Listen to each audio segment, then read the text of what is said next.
Muy buenas tardes, muy buenas noches.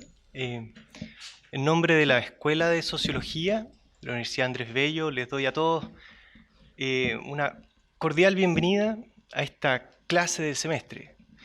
La conferencia de hoy cierra el primer eslabón de una cadena de presentaciones públicas que van a tener lugar cada semestre en las sedes de Santiago y Viña de nuestra escuela de sociología. En cada versión de la clase del semestre, un académico se va a encargar de presentar de manera introductoria la obra de un autor relevante de la sociología desde el punto de vista de su contribución teórico, social y política para el análisis crítico del presente.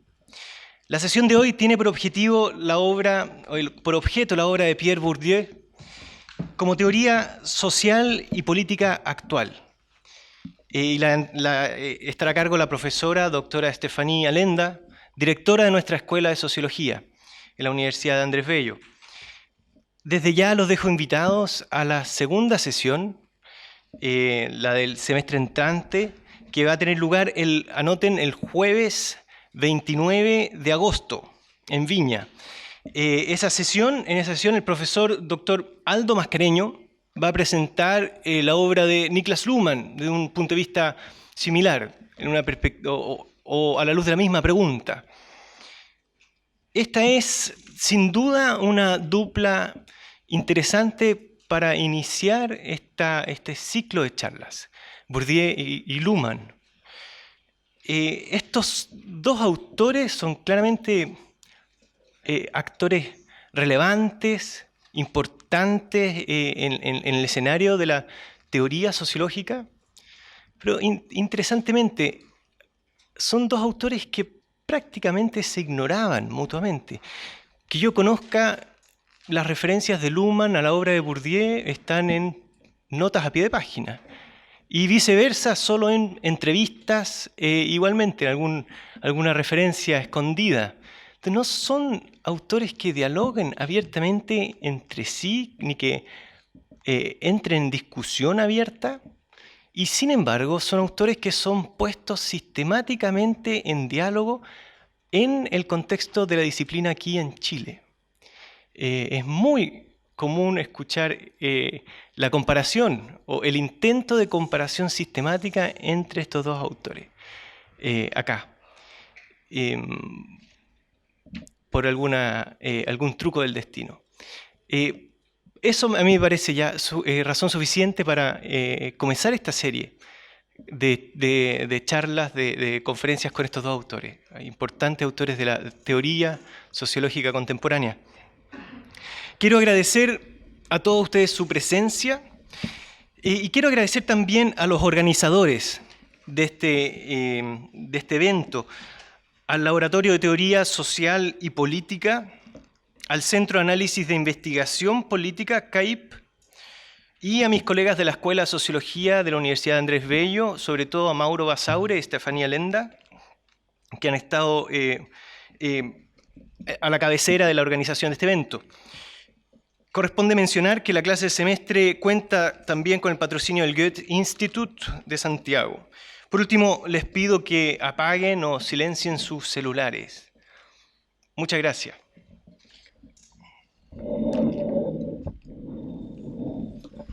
Bueno, buenas tardes a todos. Para nosotros, y aquí yo hablo en nombre del Centro de Análisis e Investigación Política, es un honor, es un placer poder estar acá, estar en Viña del Mar sobre todo, salir un poco de la esfera que uno siempre está como tan centralizado en Santiago y saber de que podemos hacer este tipo de actividades más allá del centralismo que muchas veces no hace mucho daño. Entonces, para nosotros, y acá hablo en nombre del Centro de Análisis e Investigación Política, es muy bueno que contamos con esta oportunidad de poder colaborar con la Escuela de Sociología acá en Viña del Mar, así como también lo hicimos el martes ya en Santiago.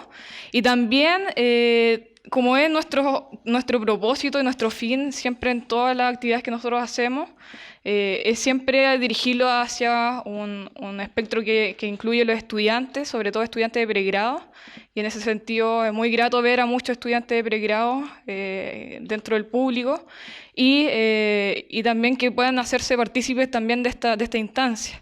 Así como hoy día la inauguramos acá en Viña del Mar, la idea es que se pueda continuar desarrollando esta actividad una vez al semestre, idealmente al inicio de cada semestre, y como decía Fernando, ya para el otro semestre sería el 29 de agosto, así que dejarle invitado desde ya, y también a que sean partícipes también de esta instancia, que la consideren como una forma de aprendizaje, más allá quizás de las aulas, en donde van a poder acceder a la exposición de una profesora que va a poder exponer de forma clara y también bastante relacionada con nuestra actualidad, de qué forma estos autores que ustedes han estudiado, que nosotros mismos hemos estudiado, tienen también su repercusión en lo que es la actualidad y sobre todo dentro de lo que es la teoría social y la teoría política. Así que, sin nada más que decir, quisiera presentar a la profesora Estefanía Lenda, quien, como decía Fernando, ya ella anunciaba, ella es directora de la Escuela de Sociología de la Universidad Nacional Andrés Bello. Ella es doctora en Sociología de la Universidad de Lille I, Francia, y postdoctorado del Ministerio de Relaciones Exteriores francés del programa Lavoisier.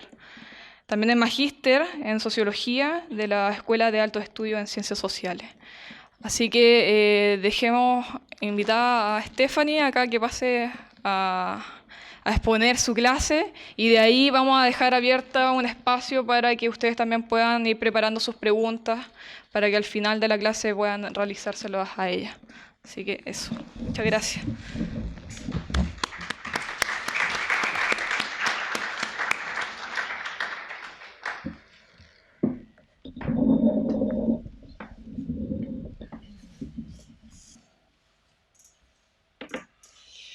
Buenas tardes.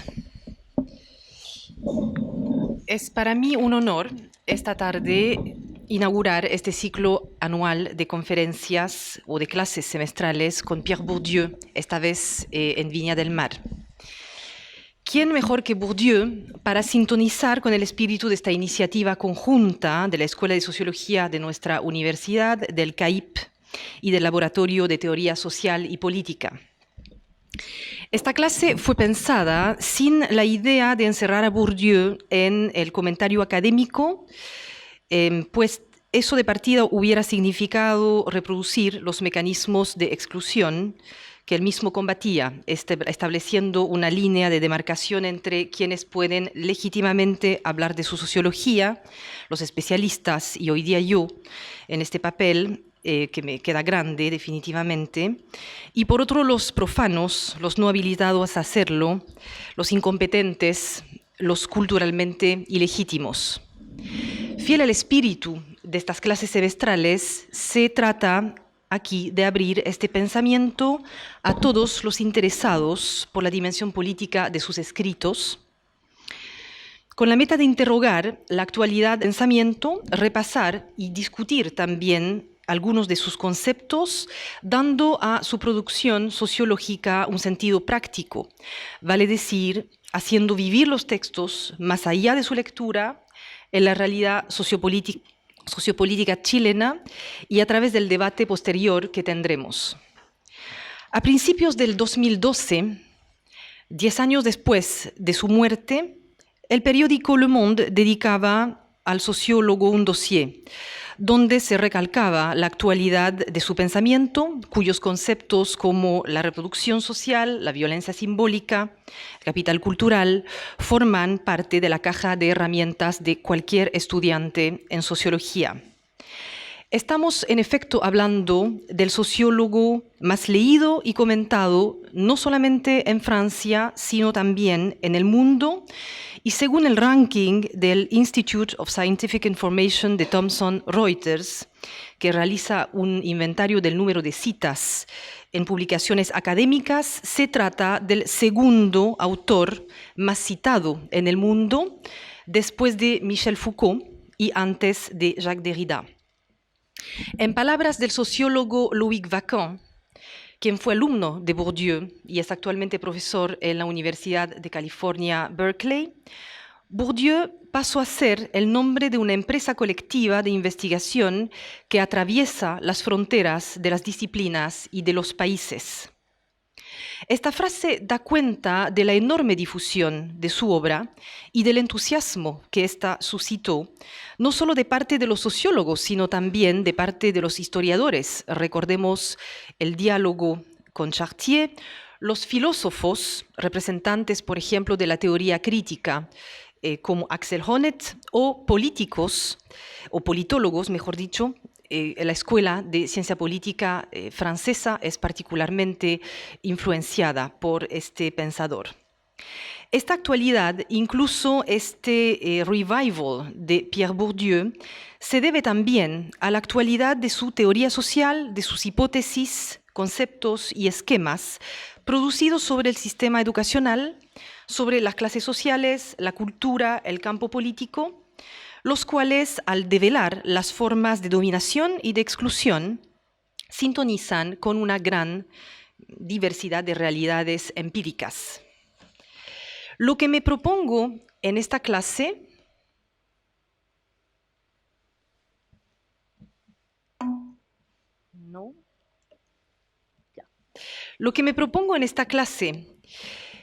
es en un primer momento mostrar la dimensión política de la teoría social de Bourdieu, lo que me llevará a presentar a grandes rasgos su sociología, refiriéndome a sus trabajos sobre dos grandes áreas, el sistema educacional y el gusto.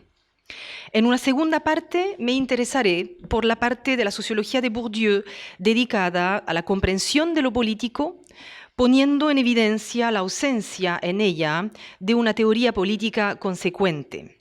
Me haré ahí una pregunta en que Bourdieu contribuye, sin embargo, a irrigar el pensamiento sobre lo que se llama la política o sobre lo político. Terminaré mi exposición abriendo preguntas en torno al deber cívico que tiene el sociólogo, el deber de intervenir en el mundo social sin dejar de ser sociólogo a tiempo completo. Tanto deber cívico como sociólogo al tiempo completo son expresiones sacadas sobre el campo político, una de las últimas entrevistas que dio Bourdieu. Eso me parece reflejar la tensión entre el Bourdieu intelectual comprometido y el Bourdieu del oficio de sociólogo. Bourdieu procede a una fusión de Marx, Durkheim y Weber. Conserva la dominación de Marx, las desigualdades sociales y el poder simbólico.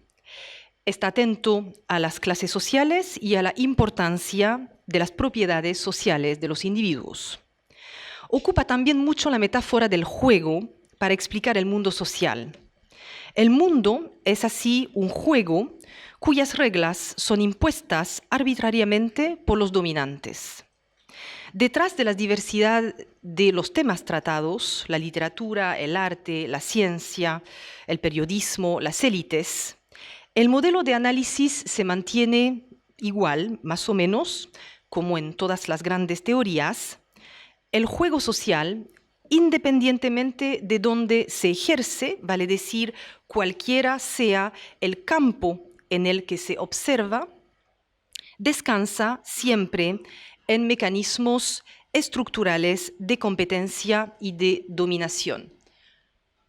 Los dejo con una definición del campo para que estemos de acuerdo sobre el concepto del que estoy hablando. Volveré durante mi exposición sobre elementos de esta definición.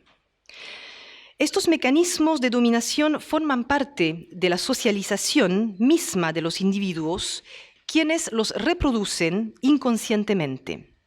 Pasan a formar parte de lo que Bourdieu llama el habitus, vale decir, los esquemas de percepción y de acción de los agentes, esquemas incorporados, mismos esquemas que se van adquiriendo durante diferentes etapas de la socialización. El habitus, según Bourdieu, es lo social que el individuo va incorporando, lo social que se va progresivamente incorporando, inscribiendo en los cuerpos mediante instancias de socialización como la escuela. Bourdieu muestra que la escuela es el lugar por excelencia de la reproducción de estas desigualdades entre clases dominantes y clases dominadas mediante la enseñanza que es, cito ahí una frase de la reproducción, objetivamente una violencia simbólica en tanto imposición por un poder arbitrario de un arbitrario cultural. En la reproducción, Bourdieu se propone sentar las bases de una teoría de la violencia simbólica, vale decir, de cómo el orden social se mantiene principalmente mediante la imposición de un orden mental, el mismo orden inculcado por la escuela. Más allá de las polémicas que suscitó el libro por plantear que cualquier inculcación, aunque se haga recurriendo a un método suave, es a la vez arbitraria y violenta, lo que se explica muy bien en el contexto de post-revuelta de mayo del 68 en Francia, el libro tiene una tesis central muy sólida. La escuela contribuye a la reproducción social al legitimar, mediante la certificación escolar, los diplomas, una jerarquía social preexistente. Lo que muestra Bourdieu es que el modelo francés de educación pública universal, como saben, lejos de realizar el proyecto republicano de una reducción de las desigualdades mediante el acceso a la educación, se limita en realidad a reproducir la estructura del capital cultural. En la actualidad, la reproducción social sigue vigente y comprobada estadísticamente en Francia, vale decir globalmente y no individualmente. Puede haber obviamente una movilidad social o excepciones de individuos que escapan a esta reproducción, pero globalmente, estadísticamente, lo que predomina es la tesis de la reproducción. Ahora bien, ¿qué resonancia puede tener esta teoría en Chile? En Chile lo que observamos desigualdades ante la educación que se encuentran totalmente institucionalizadas a través de los efectos segregadores del sistema escolar y estudiantil. Las desigualdades en Chile están a la vista, pero no operan en el sentido que uno imaginaría, vale decir, el costo, tanto simbólico como material de estudiar, uno esperaría que fuese mayor para quienes tienen más. En realidad, lo que se observa en Chile es que son los alumnos con más capital cultural, lo que suele coincidir también con alumnos que tienen cierta posesión de capital económico, que acceden a la educación superior a un costo menor que los alumnos con menos capital cultural y económico. Como ven, como saben, la desposesión puede ser percibida como total y resulta ser, por ende, sumamente violenta para los segundos, los que tienen menos. Con mayor razón cuando se producen casos como el de la Universidad del Mar. Bourdieu invita también a mirar de cerca no solo los mecanismos de eliminación, sino también de autoeliminación, vale decir, cuando los estudiantes terminan renunciando a los estudios porque no se sienten adaptados a las reglas del juego del sistema educacional o universitario, por falta justamente de capital cultural inicial. En síntesis, la dimensión política de esta teoría social permea todo el análisis. Su demostración tiene efectos políticos, pues el debate al que dio lugar tanto la reproducción como los herederos de 1964, que es anterior a la reproducción, permitió pensar de otra forma la democratización escolar y más generalmente la de la cultura.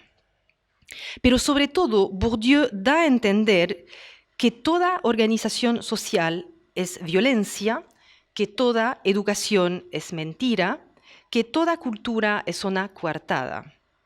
Como sociólogo, nos ofrece un modelo de análisis muy pertinente para analizar justamente los mecanismos de dominación que estructuran objetivamente los campos sociales, uno de los fundamentos del análisis sociológico. No estoy diciendo que se deba a Bourdieu la invención de ese análisis. Sabemos perfectamente que todas las sociedades descansan en mecanismos de competencia y de dominación, los cuales se reproducen, que no existe sociedad sin jerarquía, sin poder, sin dominación entre los sexos, las edades, las clases, etc. Y obviamente se puede replicar este análisis dentro de los numerosos campos que constituyen las sociedades complejas, que son sociedades diferenciadas. Sí, se debe a Bourdieu sistematizar aquello. Cumplió en este sentido con una de las tareas fundamentales del oficio de sociólogo, el de constatar, no de contestar, el de enunciar, no de denunciar, dando pruebas hasta la fecha irrefutables. Volveré en la última parte de mi exposición sobre este punto, que es un poco volver sobre la epistemología del autor y de los sociólogos en general. Paso a mi segundo punto de esta primera parte. Esta sociología, por lo tanto, se caracteriza por su crítica de todas las visiones pacificadoras o unificadoras del mundo social. Es crítica porque se opone a los paradigmas que abordan el mundo en términos funcionales, que reflexionan en términos de armonía, de complementariedad, de cohabitación y de vínculo social. Sustituye estas construcciones el lenguaje de la lucha y del enfrentamiento. Para Bourdieu, las tramas de las relaciones sociales está hecha de violencias. Mi gusto es ante todo el disgusto por el gusto de los demás, nos explica también en La Distinción, publicada en 1979. Un libro que fue elegido en 1998 por la International Sociological Association como uno de los 10 libros de sociología más importantes del siglo XX, en el que Bourdieu elabora una teoría de los gustos y estilos de vida, clasificando a los agentes en función de su posición relativa en un espacio social y examinando el impacto de estas posiciones sobre sus preferencias estéticas. Mencionamos al principio de esta parte que Bourdieu había leído a Marx, aunque su relación con este último y los marxistas en general siempre haya sido ambivalente. Es importante subrayar al respecto que su sociología, según dos especialistas del vocabulario de Bourdieu, Christian Chauviré y Olivier Fontaine, es más un pensamiento de la distinción y de los principios de distinción y de clasificación que un pensamiento de las clases reales. ¿Qué significa eso? Que, a diferencia de Marx, Bourdieu no ofrece en su trabajo una concepción esencialista de las clases, sino una concepción relacional de las clases. Lo que hay, nos dicen razones prácticas, es un espacio social, un espacio de diferencias, una proximidad en el espacio social que predispone al acercamiento. Pero esto no significa que estas diferencias constituyen una clase, en el sentido de Marx, es decir, un grupo movilizado con miras a objetivos comunes y en particular contra otra clase.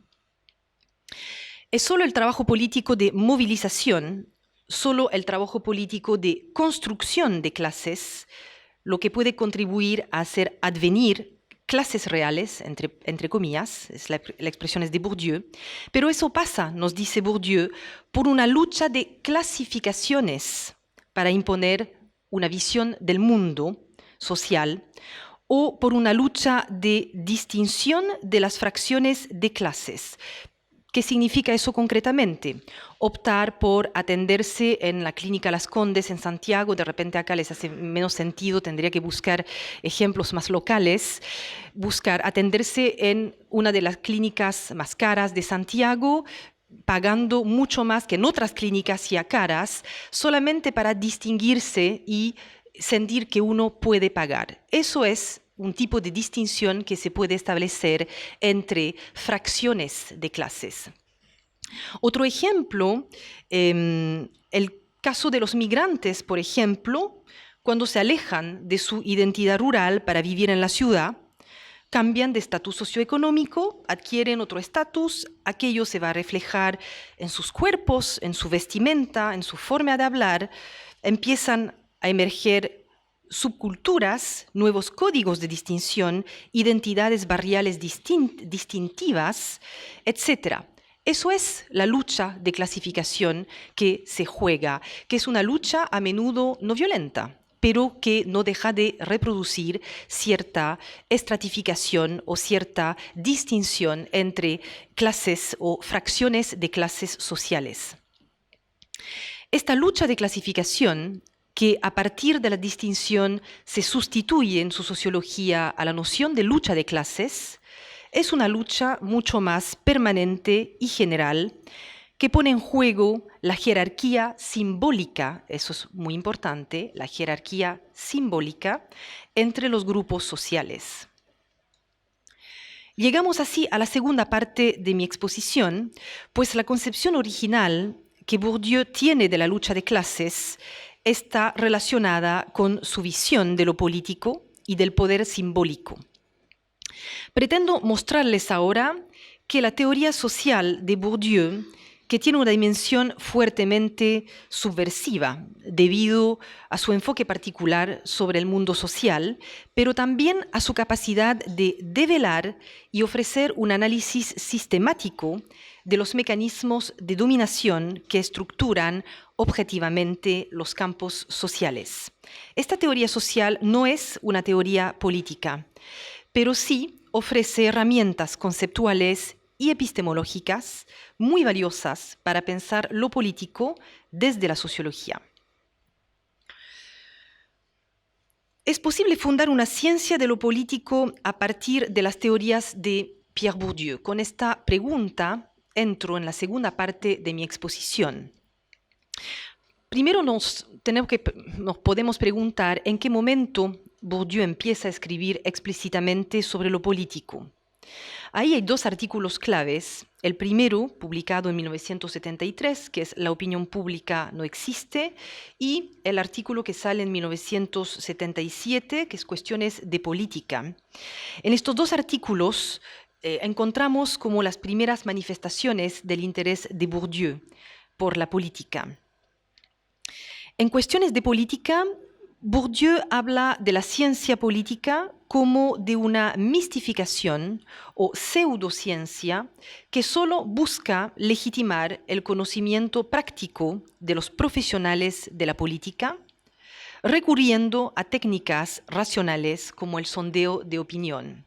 Ahí se da un pequeño diálogo bastante fuerte finalmente con los politólogos, de los cuales Bourdieu va a criticar varios elementos, como por ejemplo trabajar sobre objetos como la opinión pública que no existen. No sé si recuerdan la demostración general de la opinión pública, este texto habla o analiza en el efecto de falso consenso que producen los sondeos de opinión o los porcentajes también mayoritarios que son analizados sobre la base de lo que producen estos sondeos, que ignoran a veces las no respuestas o que entregan ciertas interpretaciones de las cifras que pueden ser discutibles porque mayoritarias, que no contemplan justamente las no respuestas.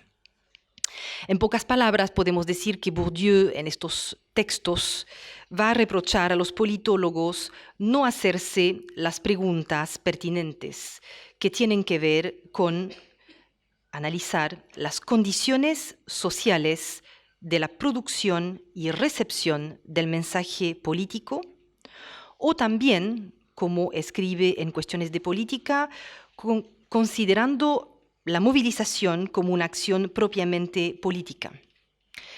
Estos artículos, principalmente Cuestiones de política, va a recibir respuestas de dos politólogos, ya que se cuestiona en el carácter científico hacia política.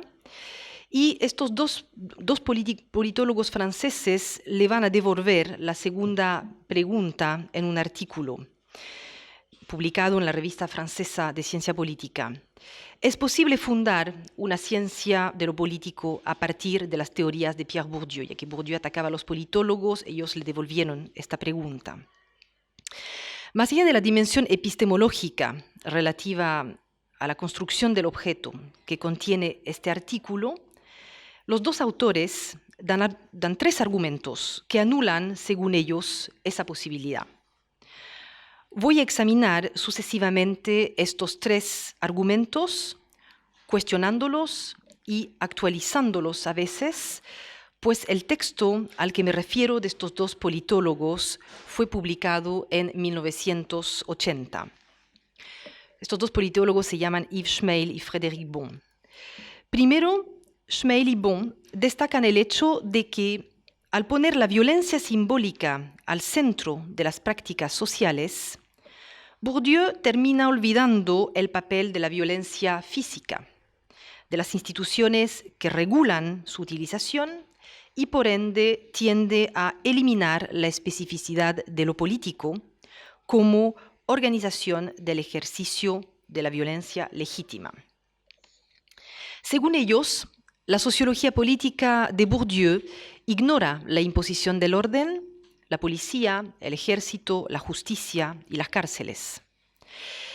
En defensa de Bourdieu, lo que podemos decir es que en las sociedades diferenciadas, la norma es buscar economizar los costos sociales de la coerción y violencia física, y que se produce, por lo tanto, en general, una economía de las estrategias orientadas expresamente y directamente hacia la dominación de las personas. Eso es lo que él escribe, economía de las estrategias orientadas expresamente y directamente hacia la dominación de las personas en el sentido práctico. Es de hecho lo que Bourdieu muestra sobre la sociedad kabyl del norte de Argelia en el sentido práctico. Lo excepcional es entonces esa dimensión de lo político como ejercicio de la violencia legítima. Bourdieu desestima efectivamente ese aspecto para privilegiar los mecanismos de dominación omnipresentes y menos visibles. Eso sería un poco un comentario en defensa de Bourdieu frente a la primera crítica de Schmeil y Frédéric Bon en torno a la violencia simbólica. El segundo argumento que conspira contra la posibilidad de fundar una ciencia de lo político a partir de la teoría de Bourdieu tiene en realidad que ver con el primero, es la ausencia en su sociología de una sociología del Estado, objeto político por excelencia. Como lo hacen notar Schmeil y Bon, el Estado opera en la obra de Bourdieu principalmente a través de la escuela pública en Francia. En efecto, la unificación de la cultura mediante la normalización de códigos, lenguajes, mediante sistemas de clasificaciones a cargo del Estado en Francia se realiza sobre todo a través de la escuela. De ahí el interés por ese objeto que es fundamental en su sociología. El Estado aparece en la obra de Bourdieu como un conjunto de campos de fuerzas, entre los cuales encontramos el campo burocrático, en el que se desarrollan luchas que tienen por finalidad el monopolio de la violencia simbólica legítima, una noción porosa que no caracteriza exclusivamente al Estado, porque está en la sociología de Bourdieu presente en todas las prácticas sociales. Vale decir que es como finalmente anular el objeto mismo de Estado. Bueno, volvamos sobre algunos elementos de definición de la violencia simbólica, porque ahí pienso que hay realmente un punto fuerte de crítica que se puede emitir sobre la sociología, o digamos conceptualmente, sobre este concepto que utiliza Bourdieu. Y más allá del argumento de decir que no hay la posibilidad de abordar a través de este concepto una suerte de especificidad del Estado. ¿Qué es la violencia simbólica? porque no es percibida como violencia arbitraria. Lo que permite la violencia simbólica es que los dominantes puedan reproducir su estatus sin necesidad de la coerción física. Es eso el argumento. La violencia simbólica funda de esta forma su legitimidad sobre el desconocimiento de quienes la sufren y terminan siendo cómplices de su eficacia. La violencia simbólica vuelve así posible la reproducción de las relaciones de fuerzas y de la conflictividad social, escondiéndola. Ahora bien, y ahí les dejo con la pregunta,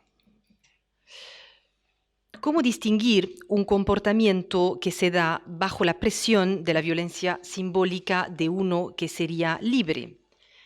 En la lámina que están viendo, dos mujeres que dicen todo está cubierto salvo sus ojos, es de verdad se trata de verdad de una cultura dominada por los hombres de parte de la señora occidental y la persona cubierta por el burka o el velo islámico dice exactamente lo mismo.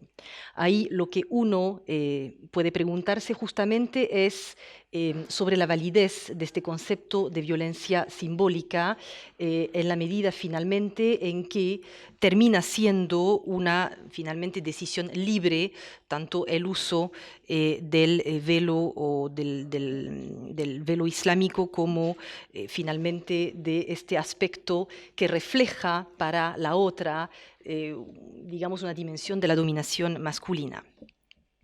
Entonces, decretar que hay aquí violencia simbólica, además aquí hay toda una suerte también de reflexión sobre el relativismo cultural, equivale a adoptar sobre la realidad una mirada etnocéntrica que el sociólogo Lawari Adi reprocha a Bourdieu.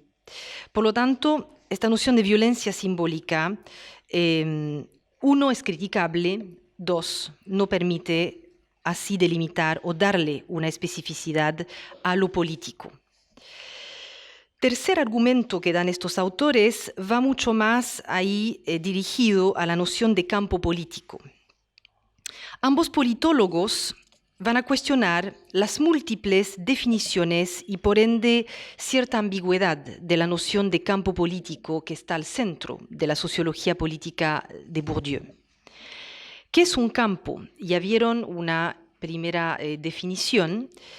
Es el espacio social que está constituido de una variedad de campos más o menos autónomos, como los campos artístico, intelectual, económico o político. Es decir, el espacio está constituido de esta multiplicidad de campos y el campo es un campo de fuerza en el sentido de la fuerza magnética, vale decir, uno forma parte o está dentro de un campo y está sometido a las reglas del campo.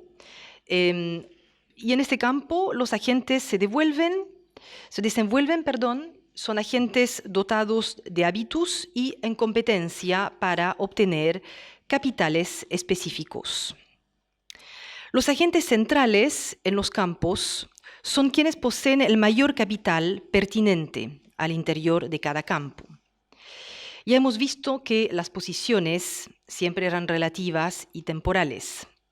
Aunque difieran, los campos, como dije, son sometidos a leyes invariables. Un campo pone en juego intereses específicos que pueden no ser percibidos o no tener valor para los demás campos. Para que se mantenga el campo, para que los agentes jueguen el juego, es necesario que estos creen en lo que está en juego en el campo. Tienen que compartir el mismo ilusio, vale decir, creer en el juego en el que uno está involucrado y en la importancia de este juego. El ilusio es otra noción clave de la sociología de Bourdieu, no tan clave como campo, hábitus o capital, pero no deja de ser también importante. El campo mantiene vivo es ilusio al entregar distinciones como los premios literarios, por ejemplo, en el campo literario, o salir electo, salir electo como el mejor político del año, en el caso del campo político. Segunda ley invariable de los campos, al interior de cada campo, los actores desarrollan relaciones de colusión. Aunque estén enfrentados, comparten los mismos intereses. Vale decir que su interés va a estar en cuidar que se mantenga el campo. Y ahí podemos perfectamente tomar el ejemplo del campo político. Aunque estemos frente a actores en competencia, todos tienen el mismo interés, que las reglas del juego, las reglas de la democracia representativa, se vayan manteniendo. Otra de las reglas, en todos los campos, lo que está en juego en la lucha, es el monopolio de la autoridad legítima. Los agentes se enfrentan para conservar o mejorar su posición, siendo la mejor forma de lograrlo el tener algún control sobre el principio de jerarquización. Dominar el campo es fijar las reglas del juego, los capitales pertinentes, etc. Ahí podemos tomar, en el caso del campo político, la hegemonía de la UDI, que fija las reglas del juego. Ahí tenemos un claro ejemplo de una dominación del campo político. Eso podría ser un ejemplo.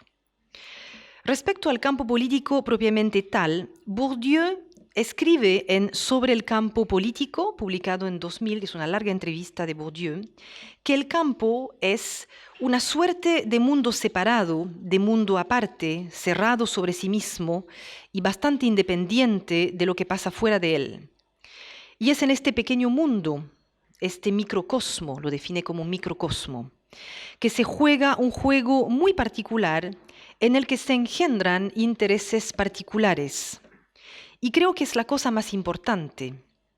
En este juego, en el que participan obviamente políticos, diputados, etc., pero también periodistas, comentaristas políticos, encuestadores, etc., se definen intereses que son independientes de los intereses de los propios votantes, de la clientela, y es lo que se llama a menudo, es lo que llama a menudo la atención de los profanos, que van a sentir algo parecido a una forma de anticlericalismo.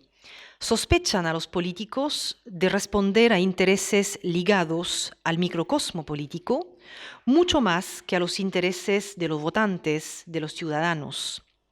El ejemplo más visible lo constituyen los escándalos, cuando los políticos embolsillan dinero o favorecen a sus amigos a través del nepotismo, etc.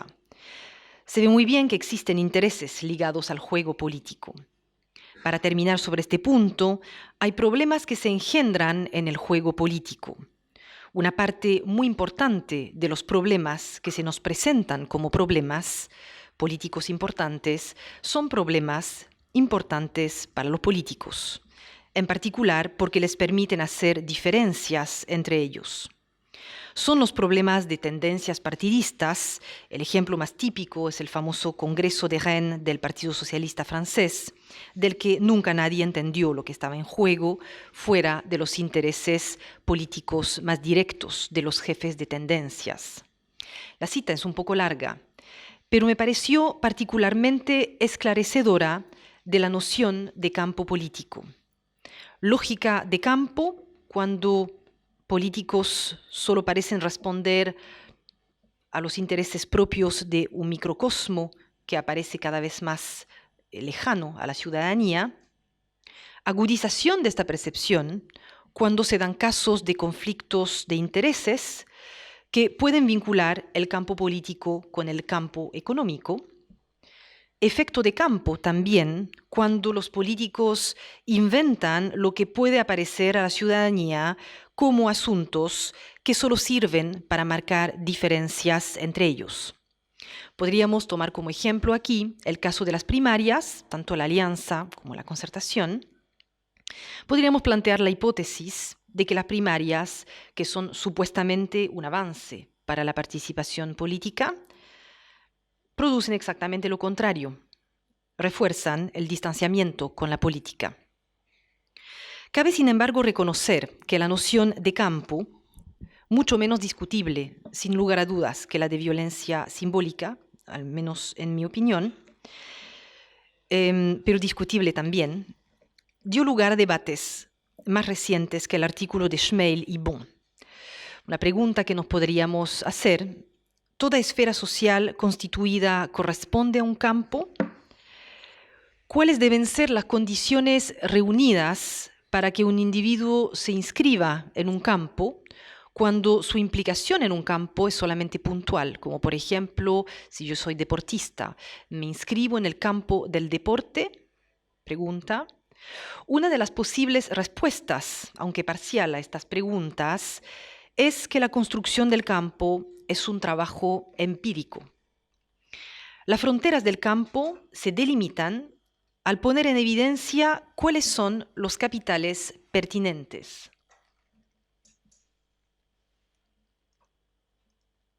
Acá tienen las diferentes formas de capitales sobre las cuales que no voy a detallar, pero voy a mencionar varias durante la exposición para que también estemos todos de acuerdo.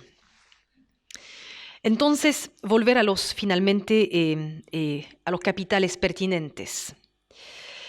Pues el campo, en palabras de Randall Collins, que es un sociólogo americano, es una estructura particular de distribución de cierto tipo de capital. Las dos nociones están imbricadas.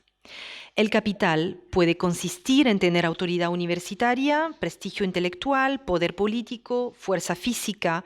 Todo depende del campo considerado.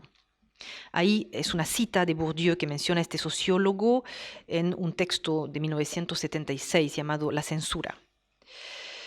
Pero es bien cierto que las fronteras de los campos son por definición borrosas, pues nos dice Bourdieu que la pregunta misma de la delimitación de las fronteras de un campo es lo que es objeto de lucha. ¿Ya? Por ejemplo, en el caso del campo artístico, de repente las fronteras del campo van a formar parte de las luchas entre diferentes generaciones de artistas que quieran pertenecer al campo del arte legítimo versus el campo del arte que sería mucho más superado. En fin, todo eso es objeto de lucha. De ahí esta idea de fronteras bastante borrosas, y es parte de finalmente lo que uno tiene que investigar, cuáles son las fronteras del campo. Hemos visto entonces, pero también discutido, tres argumentos y límites conceptuales que dificultan el establecimiento de una especificidad de lo político, a pesar de la contundente producción de Bourdieu sobre el tema. Producción que se fue enriqueciendo hasta la publicación reciente, el año pasado, de un libro de unas 650 páginas titulado Sobre el Estado, sur l'État, clases en el Colegio de Francia, 1989-1992. Sin duda, la obra de Bourdieu no ofrece una teoría unificada de lo político, del Estado, sino más bien una multiplicidad de artículos o libros que abordan diferentes temáticas o áreas. Entre estas encontramos los sondeos y modos de producción de la opinión, la violencia simbólica, que radica en la imposición de un modo de participación legítima a lo político, vale decir, la democracia representativa en el fondo, la delegación y los riesgos de alienación que ella implica, el campo político como mercado monopolístico, tal como lo llama Bourdieu, en el que los profesionales de la política van a concentrar la producción de las formas de percepción y de expresión políticamente legítimas, etc. Esta heterogeneidad la pueden apreciar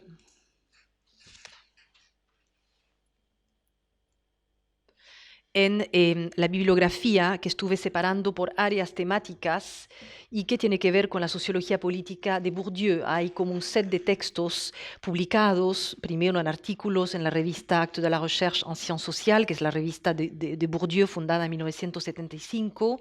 Acá tienen un set de artículos sobre sondeos y modos de producción de la opinión. Sobre el campo político en general son estos dos textos. Sobre el campo político, es la traducción del primero, y campo político, campo de las ciencias sociales, campo periodístico. Este no sé si está traducido. Sobre el Estado, dos textos, uno sobre el campo burocrático y otro sobre el Estado, que mencioné del año pasado. Y campo del poder religioso hay un texto. Y sobre la representación política tienen todos estos textos sobre los cuales me voy a concentrar en la última parte de mi exposición para no alargarla demasiado. Bueno, la obra de Bourdieu no ofrece una teoría unificada de lo político, de esto estamos de acuerdo. Además, desde un punto de vista conceptual, el campo político parece distinguirse a veces del campo del Estado, que remite en particular al campo burocrático, lo que pueden apreciar en el texto que les mostré sobre espíritus de Estado. Este está traducido Génesis y estructura del campo burocrático. Me parece aquí que hay que tomar en cuenta la dimensión circular de la sociología de Bourdieu, que ajusta de a poco sus categorías de análisis y definiciones.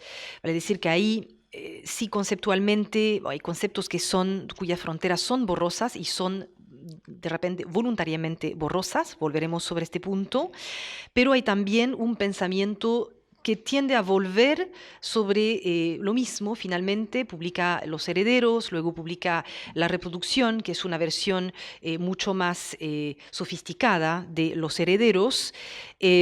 También, Razones prácticas, es una presentación mucho más clara de la distinción, en fin. Y luego tiene su libro, que es una entrevista sobre el campo político en el 2000, que es una larga entrevista de Bourdieu en la cual vuelve largamente sobre esta noción. Así que, como ven, las definiciones se van sofisticando y es normal que encuentren un número muy importante de definiciones, a veces sensiblemente distintas del habitus, por ejemplo. No sé si es normal, la palabra normal es la correcta, pero se explica por este pensamiento circular. Más que tener la ambición de producir una teoría unificada, Bourdieu parece más bien interesarse en lo político como dimensión particular de la vida social. La noción central de su marco teórico a la hora de estudiar la cuestión política, la noción de campo político, aunque comporte su grado de ambigüedad, no deja de ser su noción central, permite, por un lado, y eso es lo que voy a mostrarles en la última parte de mi exposición, interrogar la relación que se instaura entre los profesionales de la política y los electores profanos, lo que levanta preguntas muy concretas como la de la desafección hacia lo político, la elitización de la política, etc. Así que este es uno de los primeros elementos que me parecen muy interesantes de esta noción de campo político, a pesar de las críticas que recibió, de lo que hemos dicho, ¿no es cierto? Es un concepto que se tiene que construir y que no deja de ser muy heurístico a la hora de mirar lo político a través de lo que ofrece. Entonces, permite interrogar esa relación que se instaura entre los profesionales de la política y los profanos, pero también esta noción de campo político permite interrogar todo lo que está en juego dentro, pero también fuera del microcosmo político. ¿Qué significa exactamente este fuera del microcosmo político?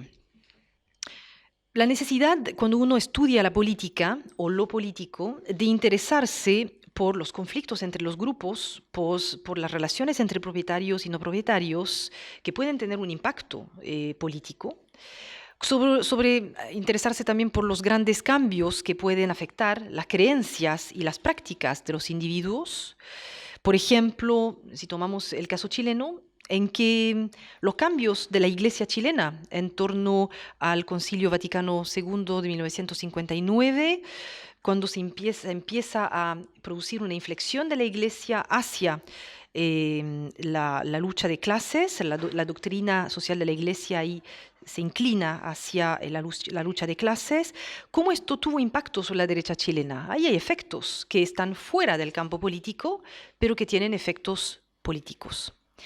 Es eso que permite ver la noción de campo político. No es menor y no es muy politológico de alguna manera. Es realmente una forma de mirar lo político sociológicamente. Como escribe Jacques Lagroix en la introducción de su libro Sociología Política, puede suceder que la participación regular en los oficios religiosos tenga mayor influencia en la adquisición de las preferencias políticas que un bello argumento desarrollado por un candidato a la presidencia en su discurso televisado. Ven que puede ser que desde fuera de lo político uno termine entendiendo mucho mejor lo que pasa en lo político. Hay decisiones que nosotros vemos como decisiones políticas o que pensamos que se toman racionalmente de alguna manera, y detrás de estas decisiones que se toman al interior, por ejemplo, de los partidos políticos, hay consideraciones que movilizan otros campos, otros intereses que no son netamente políticos ni racionales, ni a veces necesariamente estratégicos.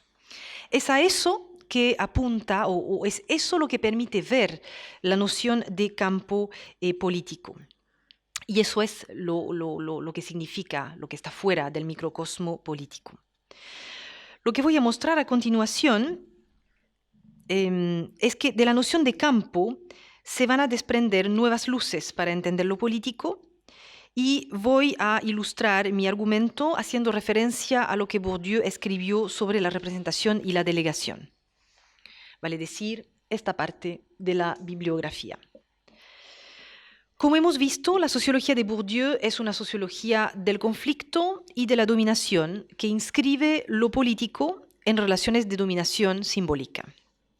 Esta idea va a ser desarrollada en torno a diferentes temáticas: la opinión pública, la representación política, el fenómeno de la delegación, la burocracia estatal, el poder religioso, tal como vimos los temas en las láminas. Podemos hacernos la siguiente pregunta: ¿qué aporta la noción de campo a la comprensión de la representación y delegación política? Bourdieu dice en Champ politique, champ des sciences sociales, champ journalistique, no sé si está traducido, campo político, campo de las ciencias sociales, campo periodístico, que es una clase que dictó en la Universidad de Lyon en 1995, que el campo político, al igual que todos los demás campos, tiene como meta imponer la visión legítima del mundo social, propio de una clase.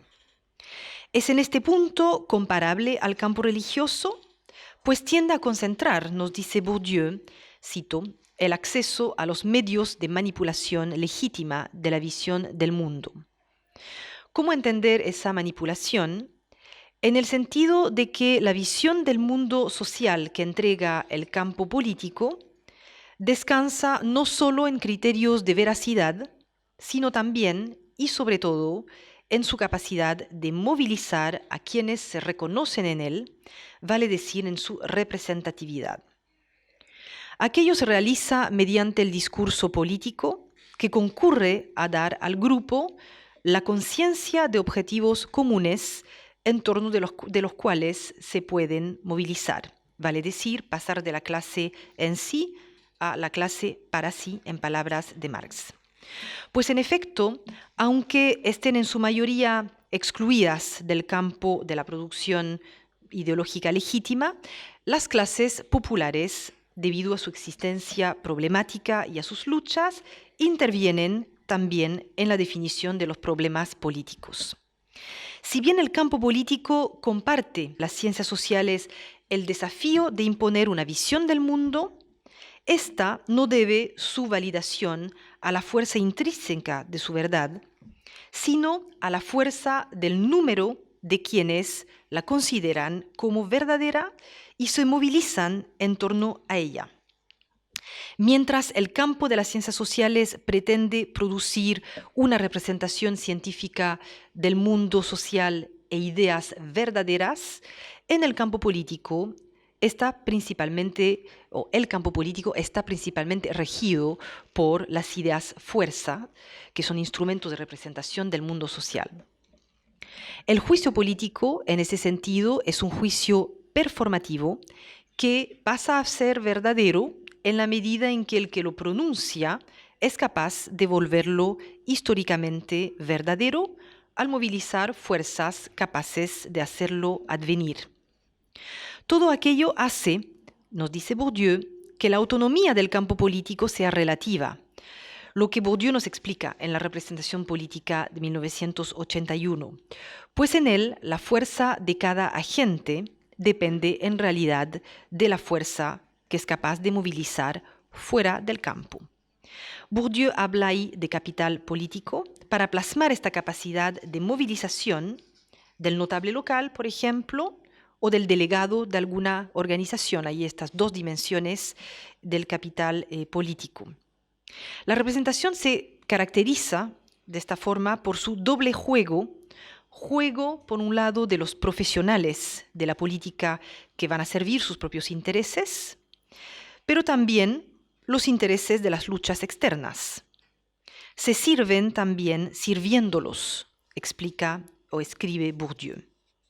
Este doble juego consiste en que, a diferencia de otros campos, como el campo literario, en los que los agentes hablan principalmente a sus competidores y dependen principalmente de estos, en el campo político, los agentes deben su fuerza a personas ubicadas en el campo social, principalmente los electores. Escribe Bourdieu, el campo político es el lugar de una competencia por el poder que se realiza mediante una competencia por los profanos, o más bien por el monopolio de hablar y de actuar en nombre de una parte o de la totalidad de los profanos. Movilización, representación, vínculos que se instaura entre representantes y representados.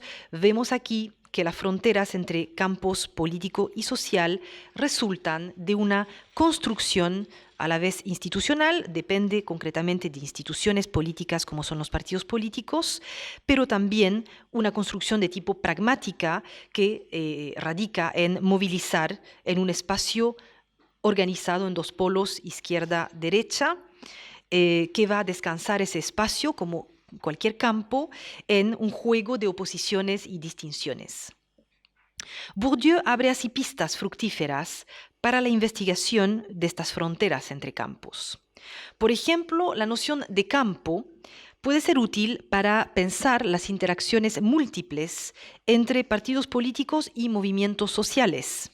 Vale decir que podemos preguntarnos por cierta reconversión de capitales, como un líder sindical reconvierte su capital adquirido a la cabeza de su movimiento para lanzarse a la política y entrar al campo político.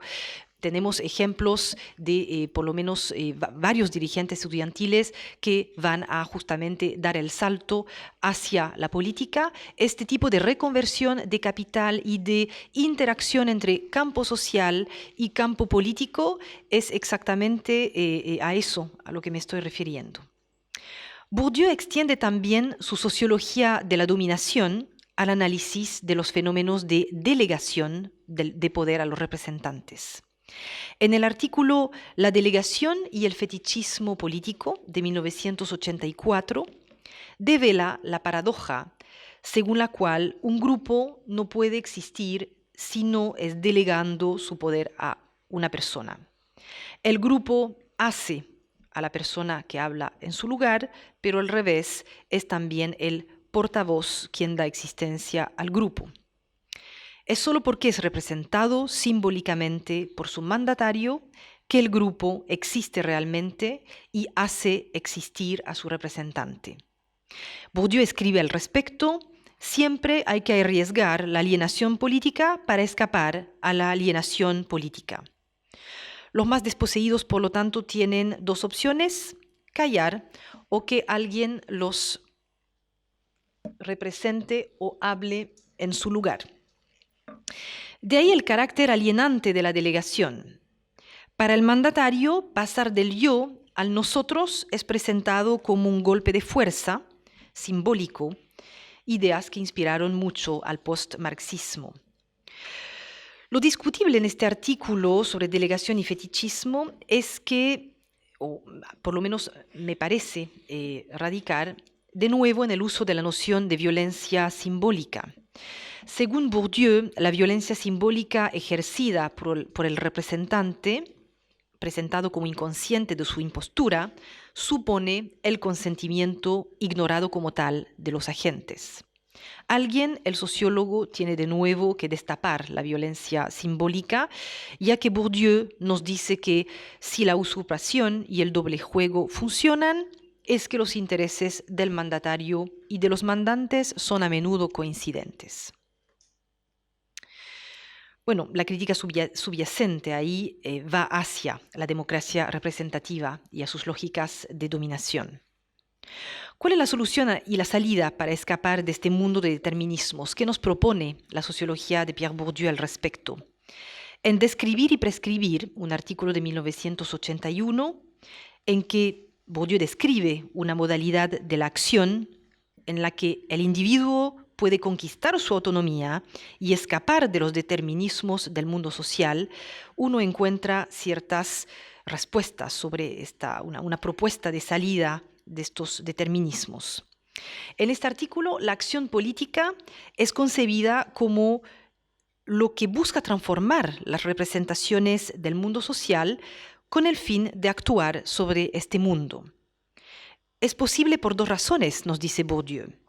Porque los agentes tienen un conocimiento del mundo social y porque al actuar sobre este conocimiento uno puede actuar sobre la verdad de ese mundo.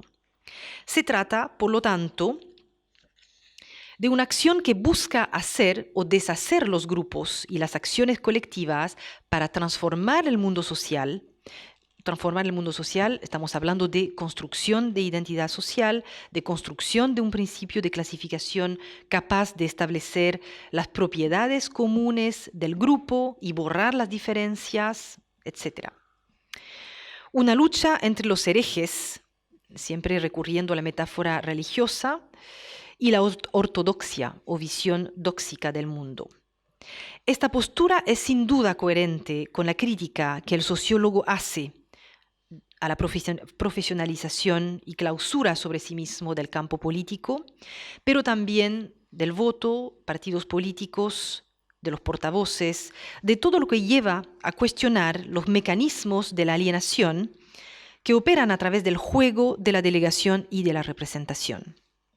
De tal forma que la política democrática de Bourdieu es concebida como un momento en el que los movimientos rompen el círculo de la desposesión y usurpación para autoinstituirse, vale decir, imponerse en el espacio público, imponiendo su palabra, modo de problematización, manera de hablar. En conclusión, quise principalmente mostrar que la teoría social de Bourdieu encierra una fuerte dimensión política y subversiva por ser una sociología de la dominación y de la violencia simbólica. En ella, la lucha de clases aparece como una lucha para cambiar las categorías de percepción del mundo, lo que Bourdieu llama lucha de clasificaciones, tras ser progresivamente reemplazada, esta lucha de clases, por luchas de naturaleza más simbólica que se dan en torno a las clasificaciones sociales. La sociología de Bourdieu se preocupa así por develar esa violencia simbólica. No es una sociología del cambio social, solo enfoca el cambio social como el resultado de una lucha que pasa por una toma de conciencia contra todas las formas de dominación. Respecto ahora a su contribución a la construcción de una teoría política, vimos que sin producir una teoría unificada de lo político, entregó herramientas conceptuales, unas más discutibles que otras, para pensar más rigurosamente lo que se llama la política, en particular recurriendo a la noción de campo político, que puede ser comparado con otros campos y vinculado con otros campos. El aporte de la sociología de Bourdieu para la comprensión de la política me parece en ese sentido fundamental. Volviendo para terminar sobre la idea de cambio social, hay que recalcar que Bourdieu concibe que el sociólogo tiene un rol público que jugar mediante sus intervenciones en el espacio público, pero sin dejar nunca de ser, entre comillas, sociólogo a tiempo completo, como dice en Sobre el campo político. Su obra invita así también a pensar o repensar el rol del sociólogo en nuestras sociedades. Es legítimo que los sociólogos intervengan en el mundo social, dice Bourdieu, cuando se trata del mundo social. ¿Acaso se prohíbe a los físicos intervenir sobre la construcción de puentes? Algunos quieren ver un Bourdieu más comprometido al final de su vida que al principio. Otros, como Patrick Champagne, rechazan esa dicotomía entre el Bourdieu científico versus el Bourdieu político. Dejo abierta la pregunta del, entre comillas, deber cívico, es una expresión también de Bourdieu, del sociólogo, y sus implicancias sobre su producción científica, que me parece tener mucho sentido en Chile, donde la sociología se está construyendo de a poco como una ciencia social. Muchas gracias.